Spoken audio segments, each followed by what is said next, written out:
Welcome students, good morning everyone.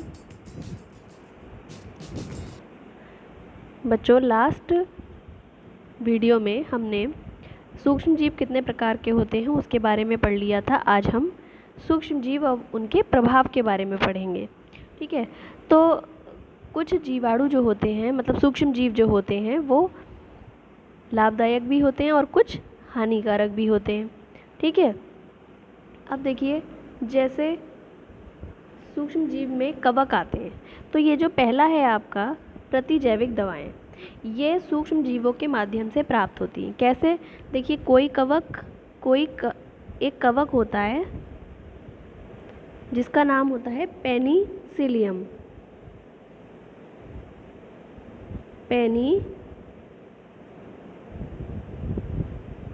Penicillium, ठीक है।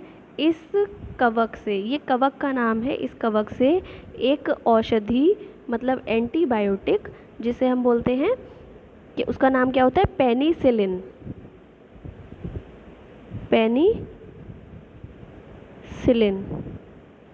इस नाम की औषधि प्राप्त होती है। जैसे कवक का नाम है पेनिसिलियम, तो वैसे ही औषधि का नाम है पेनिसिलिन। ये जो होती है एंटीबायोटिक, ये हमें प्राप्त होती है। ठीक है, दूसरा है नाइट्रोजन स्थिरीकरण। देखिए, वायुमंडल में बहुत सारी नाइट्रोजन प्रेजेंट है, 78% लगभग। ठीक है, तो नाइट्रोजन को पौधे जो होते हैं वो नाइट्रोजन को ग्रहण करते हैं, उनको नाइट्रोजन की बहुत अधिक आवश्यकता होती है। लेकिन ऐसे जैसे कि वायुमंडल में जो प्रेजेंट है नाइट्रोजन, वो एज इट इज़ नहीं ले सकते, मतलब जिस रूप में वायुमंडल में प्रेजेंट है वो उस रूप में नहीं ले सकते, बल्कि कैसे लेते हैं, परिवर्तित रूप में, या तो नाइट्रेट की फॉर्म में या नाइट्राइट में बदल कर तब लेते हैं। ठीक है, तो इन्हें बदलने का काम कौन करता है? तो ये भी सूक्ष्म जीव करते हैं।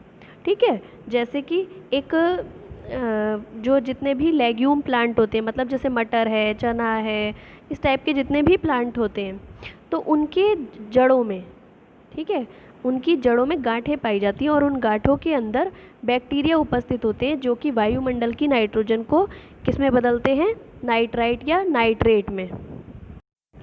तो ये जीवाणु जो होते हैं वो जड़ों की गांठों में पाए जाते हैं, जो कि क्या काम करते हैं, वायुमंडल की नाइट्रोजन को नाइट्राइट और नाइट्रेट में बदलते हैं, जिस रूप में पौधे ग्रहण करते हैं। ठीक है, तो ये भी एक इनका अच्छा काम है। ठीक है, अच्छा प्रभाव है। इसके अलावा जो एजोटोबैक्टर है, नॉस्टॉक है, एनाबीना है, ये क्या हैं सारे? ये सारे भी जीवाणु या साइनोबैक्टीरिया कहलाते हैं, वो हैं ये।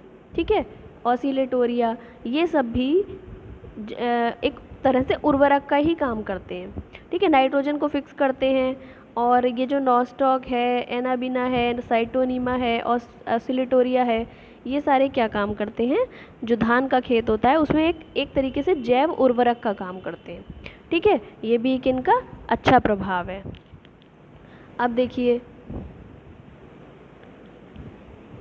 ये जैसे मैंने अभी आपको बताया कि गांठें पाई जाती हैं जड़ों में, तो इसी तरीके से जैसे जितने भी लेग्यूम प्लांट होती, दालों वाली पौधे हैं, या मटर है, चना है, इस टाइप की जितनी भी पौधे होते हैं, उनकी जड़ों में इस तरीके से गांठें बन जाती हैं। ये जो आपको गांठें दिख रही हैं बीच बीच में, इन गांठों में क्या है, जीवाणु रहते हैं। ठीक है, जिनका नाम होता है राइजोबियम। क्या नाम होता है? राइजोबियम। ये राइजोबियम जीवाणु ही क्या काम करता है, नाइट्रोजन स्थिरीकरण का काम करता है, मतलब कि वही जो वायुमंडल की नाइट्रोजन है उसको चेंज करता है नाइट्रेट या नाइट्राइट में। किस में बदलता है? नाइट्रेट या नाइट्राइट में। ठीक है, तो इस तरीके से ये गांठें पाई जाती हैं। अब देखिए, जो अगला है वो क्या है, सूक्ष्म जीव द्वारा कार्बनिक पदार्थों का अपघटन। देखिए, कितने बहुत सारे पौधे होते हैं, है ना, बहुत सारे जीव जंतु होते हैं, तो वो क्या होते हैं, जब मृत हो जाते हैं तो यही सूक्ष्म जीव क्या करते हैं, उनको, उनके शरीर को अपघटित करते हैं। अगर नहीं करेंगे तो क्या होगा, बहुत सारी, मतलब इकट्ठे होते चले जाएंगे जीव जंतु और स्पेस नहीं बचेगा एक दिन, तो उनको उनका अपघटन होकर वो क्या होते हैं, अपघटित करते हैं, चाहे वो कवक हो या हो जीवाणु, ठीक है, मतलब बैक्टीरिया। तो वो क्या करते हैं, अपघटन कर देते हैं किसका, मृत जीव जंतुओं का। इससे उन्हें अपना भोजन प्राप्त हो जाता है और जो है वायुमंडल की एक तरीके से कहें कि सफाई हो जाती है ना। मतलब कि अपघटित हो गए तो क्या हुआ, वो चीज़ इकट्ठी नहीं होगी और बाकी वायुमंडल जो होगा वो दूषित नहीं होगा। तो इस तरीके से जो कवक हैं, जीवाणु हैं, ये सब क्या करते हैं, सड़े गले मृत कार्बनिक पदार्थों का अपघटन कर देते हैं, ठीक है। उसके बाद देखिए भोजन के रूप में, किसके रूप में, भोजन के रूप में। तो आपने एक मशरूम खाई होगी, है ना। तो मशरूम में क्या होता है, मशरूम में बहुत अधिक मात्रा में प्रोटीन होता है। क्या होता है, बहुत अधिक मात्रा में प्रोटीन होता है। तो ये मशरूम खाई जाती है, मतलब भोजन के। लेकिन ये है क्या, सूक्ष्म जीव, कवक है ये एक प्रकार का क्या है, कवक है। ये एक प्रकार का कवक है जो हम खाने में यूज़ करते हैं, मतलब भोजन के रूप में यूज़ करते हैं। इसी प्रकार से बहुत सारे जो बैक्टीरिया हैं वो भी, उनमें भी जैसे कि स्पाइरुलिना, क्या होता है, स्पाइरुलिना,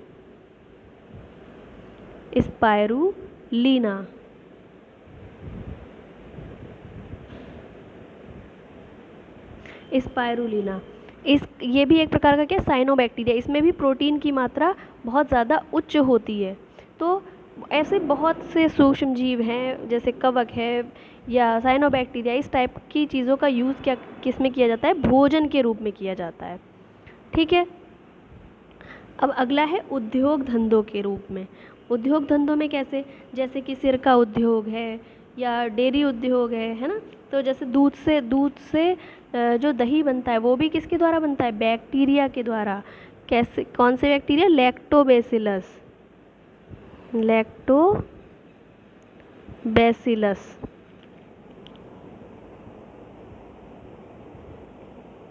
लैक्टोबैसिलस बैक्टीरिया के द्वारा ही दूध से दही का निर्माण होता है ना। तो बहुत सारे जो उद्योग हैं, जैसे डबल रोटी बनाने में, तो डबल रोटी भी जो इतनी ज़्यादा फूल जाती है वो किसकी वजह से, कवक, ईस्ट नाम का एक कवक होता है, ईस्ट बोलते हैं उसे, ईस्ट, है ना। ये एक प्रकार का कवक है, इसके द्वारा डबल रोटी बनाई जाती है ना। दूध से दही का निर्माण करने में लैक्टोबैसिलस का यूज़ होता है।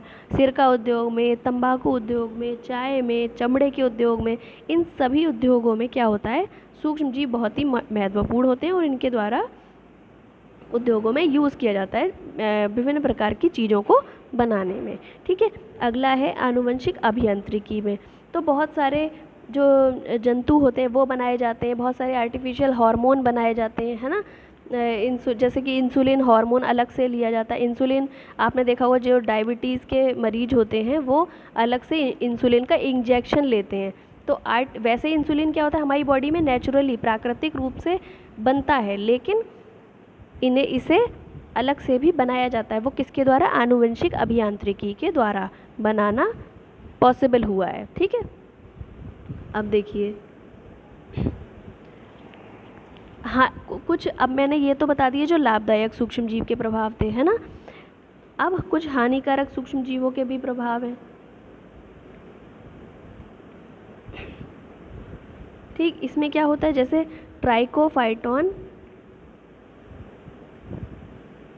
ट्राइकोफाइटोन और माइक्रोस्पोरम, ये कवक होते हैं, ठीक है। ये क्या होते हैं, कवक, और ये क्या उत्पन्न करते हैं, दाद। आपने देखा होगा स्किन में रेड कलर के रैशेस हो जाते हैं, बहुत ज़्यादा एक सर्कल जैसा वो बन जाता है, एक मतलब संरचना बन जाती है। तो वो क्यों बन जाती है, इन्हीं कवक के द्वारा। ट्राइकोफाइटोन और माइक्रोस्पोरम नाम के कवक होते हैं, इनके द्वारा जो त्वचा का रोग हो जाता है जिसे हम बोलते हैं दाद, ठीक है। उसके बाद दूसरा है बैसिलस एंथ्रेसिस। ये भी क्या है, एक बैक्टीरिया है, बैसिलस एंथ्रेसिस, जिससे कि शीप में, भेड़ में और भी अन्य जंतुओं में एंथ्रेक्स नाम का रोग हो जाता है, जिससे उसकी स्किन वगैरह थोड़ी ख़राब होने लगती है। उसके बाद ज़ैंथोमोनास, ये पौधों का रोग है।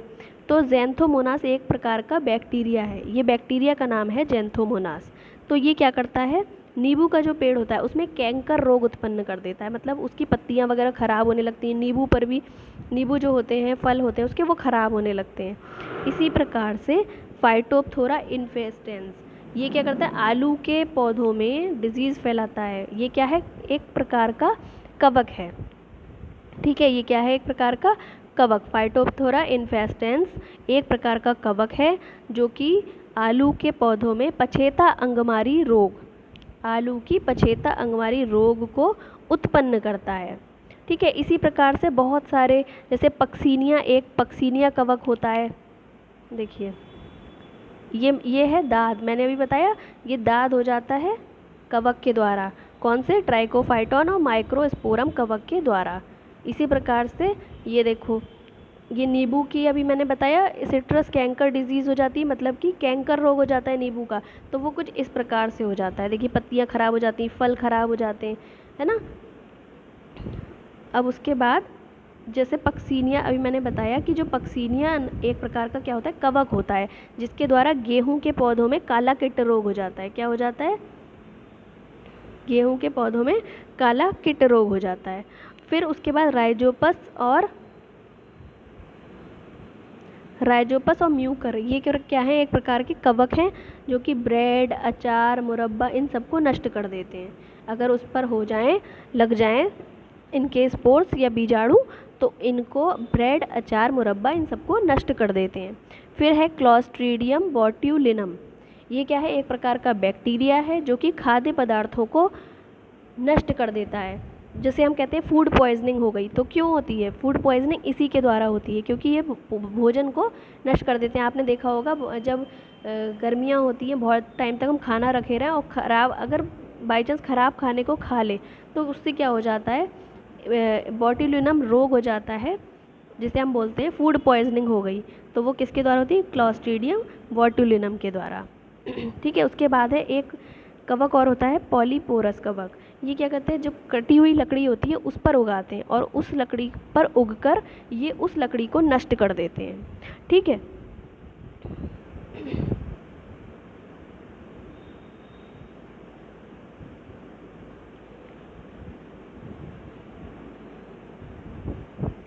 अब सूक्ष्म जीवों के प्रभाव से बचाव। तो क्या होता है कि सूक्ष्म जीवों का जो प्रभाव होता है, मतलब जो बेकार वाला प्रभाव होता है, जैसे कोई चीज़ नष्ट हो रही है ना, तो इनसे बचने के लिए क्या किया जाता है वो देखेंगे।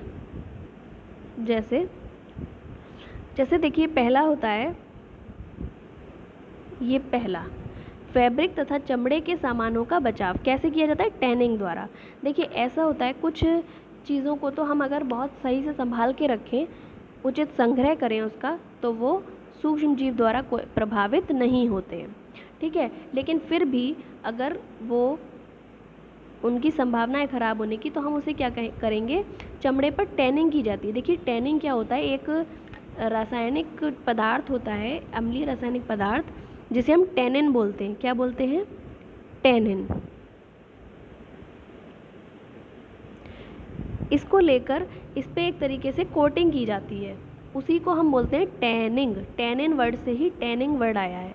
ठीक है, टैनिंग किसे कहते हैं, टैनिन से एक प्रकार की चमड़े वगैरह पे कोटिंग की जाती है और इसी के दौरान इस पर कलर भी कर दिया जाता है। ठीक है, तो इसको ही बोलते हैं टैनिंग। तो जब टैनिंग की क्रिया हो जाती है चमड़े वगैरह पे, तो उससे क्या होता है, चमड़ा सड़ता नहीं है, क्योंकि चमड़ा क्या है, खाल है, जंतुओं की खाल है, स्किन है, खाल है वो, है ना। तो उससे जब वो ख़राब ना हो, इसके लिए उस पर क्या किया जाता है, टैनिंग की जाती है। सेकंड है, टिम्बर को सूक्ष्म जीवों से बचाव हेतु पेंट करके। टिम्बर जैसे हमारे फर्नीचर होता है ना, तो उसको बचाने के लिए, वो ख़राब ना हो, दीमक ना लगे उस पर क्या करते हैं, उसको मतलब उस पर पेंट कर देते हैं, है ना। या तो उस पर पेंट कर दिया जाएगा, और क्या किया जाएगा, दीमक से अगर हमें बचाना है उसे, तो पुटीन, खाली भाग को पुटीन द्वारा भर देते हैं, मतलब एक चीज़ होती है, पदार्थ होता है, उसको भर दिया जाता है जिससे कि दोबारा अंदर से और ज़्यादा दीमक ना लगे। और कुछ कीटनाशक दवाओं का प्रयोग किया जाता है जैसे कि गैमेक्सीन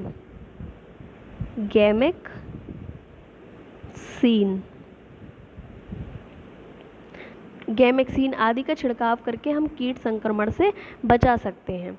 और देखिए जैसे मैंने चमड़े की बात की, तो अगर हम उसे सूर्य के प्रकाश में भी रखेंगे, देखिए सूर्य के प्रकाश में रहना बैठना चीज़ों को रखना बहुत ज़रूरी होता है, क्योंकि इससे अधिकतर जो सूक्ष्म जीव होते हैं वो नष्ट हो जाते हैं। ठीक है, तो अगला है भोजन को रेफ्रिजरेटर स्टरलाइजेशन द्वारा सुरक्षित रखकर।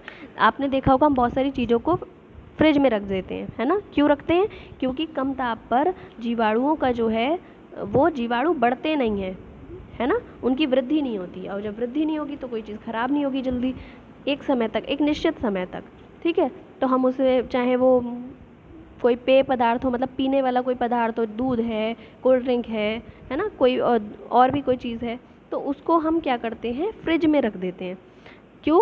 क्योंकि उससे कम टेम्परेचर पर क्या होता है कि उसकी जो क्रियाएं हैं, सूक्ष्म जीव की जो उपापचय क्रियाएं मतलब जिनको जो भी उनके अंदर क्रियाएं हो रही हैं और उनकी वृद्धि हो रही है जिनके द्वारा, तो वो ना हो, इसके लिए हम उसे रेफ्रिजरेटर में रख देते हैं। ठीक है, उसके बाद चाहे वो सब्जी हो, फल हो, हम हर चीज़ को किस में रख देते हैं, रेफ्रिजरेटर में रख देते हैं।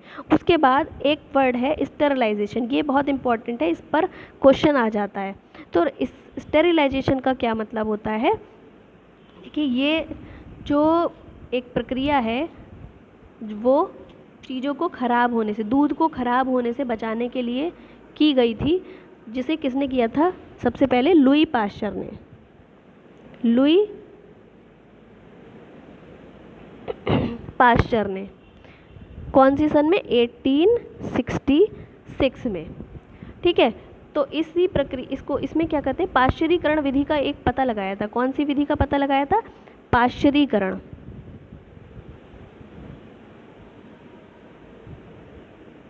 पाश्चरीकरण विधि का पता लगाया था।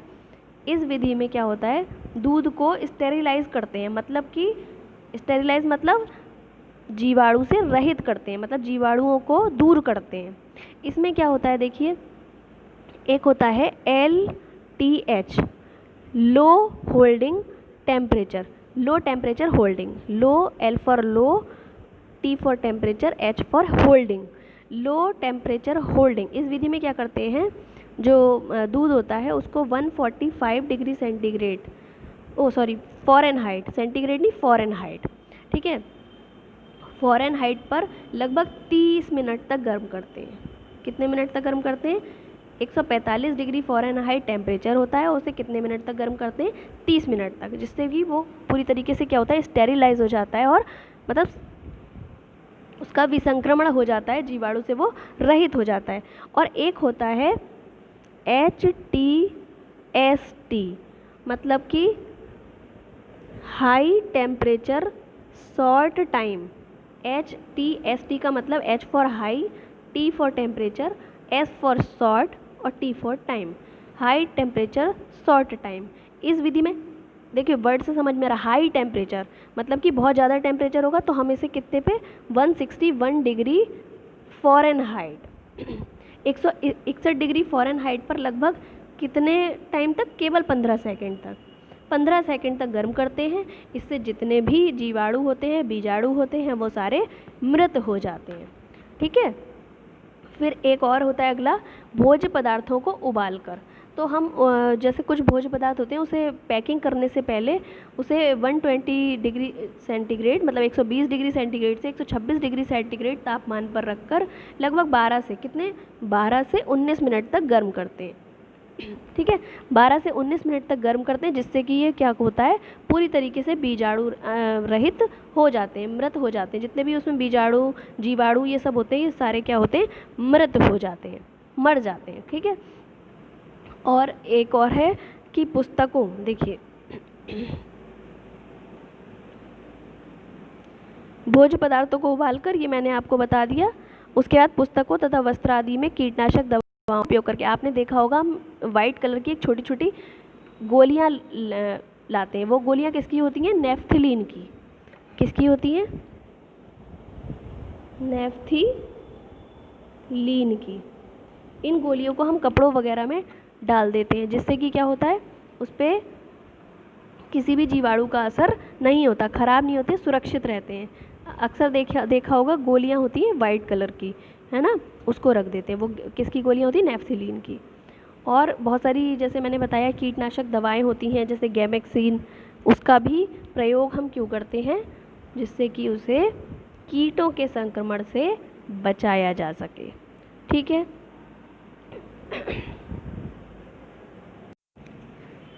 अब हमारा नेक्स्ट क्या है? नेक्स्ट है सूक्ष्म जीवों द्वारा होने वाली बीमारियाँ।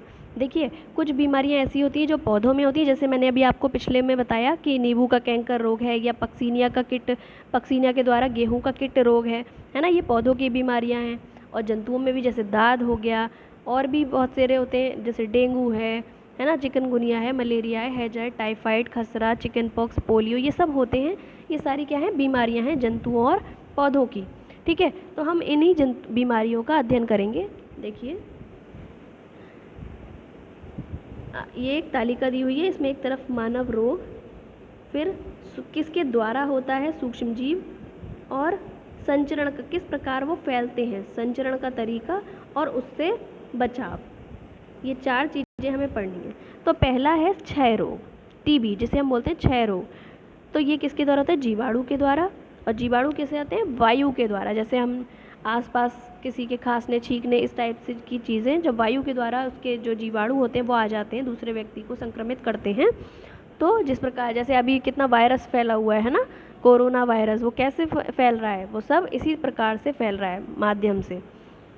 इसमें क्या होता है? रोगी व्यक्ति को पूरी तरीके से अन्य व्यक्तियों से अलग रखना। ठीक है। और उसके बाद है खसरा। ये किसके द्वारा होता है? विषाणु के द्वारा, और वायु के माध्यम से ये फैलता है।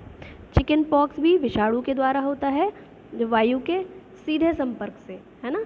फिर पोलियो है, ये भी विषाणु के द्वारा होता है। वायु और जल, मतलब दूषित वायु या जल अगर में हम रहेंगे तो क्या होगा? ये रोग, ये चारों रोग जो हैं वो हो सकते हैं।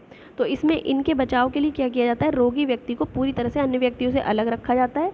रोगी की व्यक्तिगत वस्तुओं को, मतलब जो रोगी पेशेंट यूज़ कर रहा है चीज़ें, उनको हम अलग रखते हैं, वो कोई भी यूज़ ना करे। ठीक है। और उनका सही समय पर क्या कराना चाहिए? वैक्सीनेशन कराना चाहिए, मतलब टीकाकरण कराना चाहिए। टीकाकरण क्या होता है? अभी हम टीकाकरण भी आगे टॉपिक पढ़ेंगे, तो उसमें मैं बताऊंगी टीकाकरण आपको क्या होता है। ठीक है। फिर अगला है हैजा।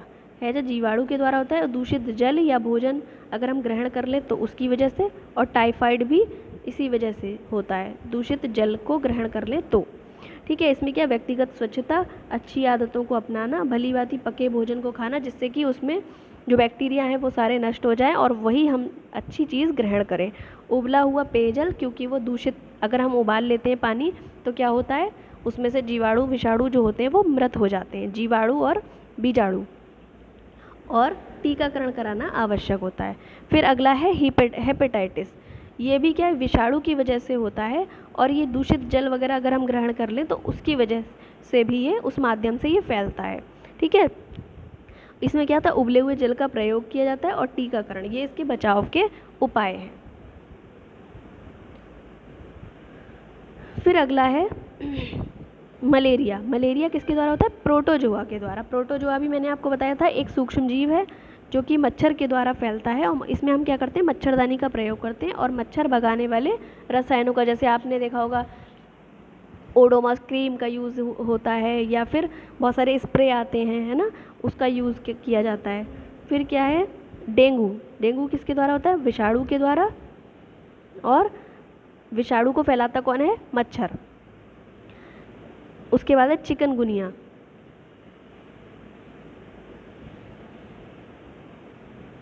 देखिए, चिकनगुनिया में किसके द्वारा होता है? विषाणु के द्वारा, और फैलाता कौन है? मच्छर। मच्छर के द्वारा ये विषाणु एक जगह से दूसरी जगह फैलता है, और इसके प्रजनन को रोकने के लिए जल को किसी भी स्थान पर एकत्र, आपने सुना होगा कि हमें पानी को इकट्ठा नहीं होने देना है, गड्ढे वगैरह में बरसात के दिनों में, है ना।